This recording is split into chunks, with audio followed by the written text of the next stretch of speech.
Eh, lo udah dengar kabar terbaru dari timnas Indonesia belum? Yang menang lawan Bahrain tapi malah kena sanksi FIFA. Waduh, menang jadi petaka nih.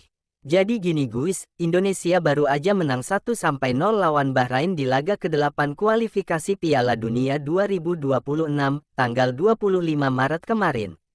Gol tunggal itu bikin semua rakyat plus 62 bersorak bahagia.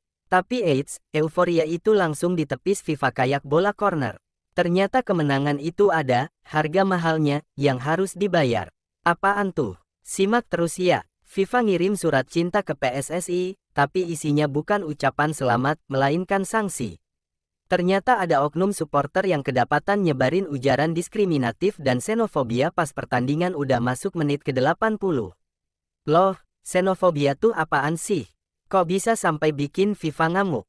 Xenofobia itu istilah keren buat rasa benci, takut, atau gak suka sama orang asing atau yang beda.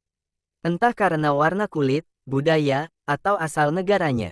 Nah, ini yang katanya kedengeran dari tribun pas lawan Bahrain. Makanya guys, nonton bola tuh dukungnya heboh boleh, tapi jangan kebablasan. Akibat insiden itu, PSSI kena denda gede banget, 400 juta rupiah, bro. Dan yang lebih nyesek lagi, laga kandang timnas Indonesia berikutnya harus dikurangi 15% kapasitas penontonnya.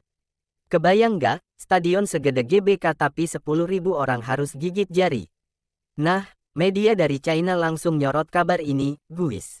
Salah satu portal mereka, 163, bilang ini kabar baik buat timnas China yang bakal tandang ke Jakarta awal Juni nanti.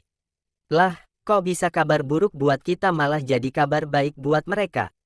Mereka bilang gini, GBK itu bisa nampung 77.000 orang. Kalau 15%-nya kosong, artinya 10 ribuan fans gak bisa masuk. Ini bisa ngurangin tekanan buat tim lawan alias China. Padahal PSSI udah ngarep penuh, biar atmosfer GBK bisa bikin lawan gemetaran. Tapi gak cuma soal tribun doang. Timnas kita juga lagi galau pemain. Maarten Paes dan Marcelino Ferdinand absen karena akumulasi kartu. Terus Kevin Dix sama Dean James juga diragukan main karena cedera di klub mereka. Waduh, pemain penting absen. Bisa-bisa pelatih garuk-garuk kepala nyari formasi baru.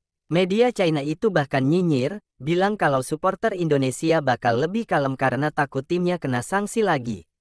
Katanya, ini udah kali kedua Indonesia kena hukuman berat dari FIFA.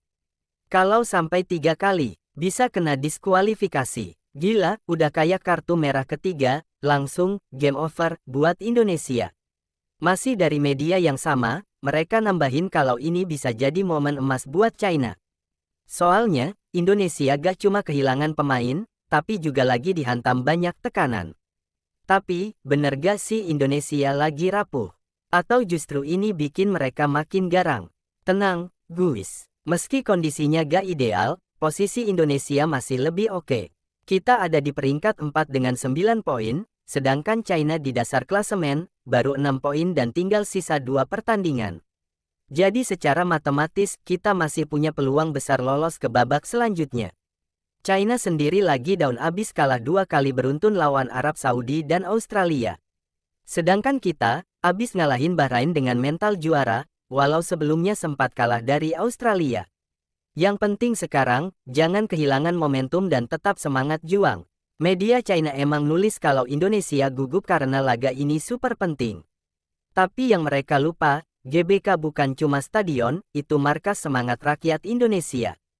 Jadi, walau sebagian tribun kosong, kita tetap bisa bikin lawan ngerasa kayak main di neraka.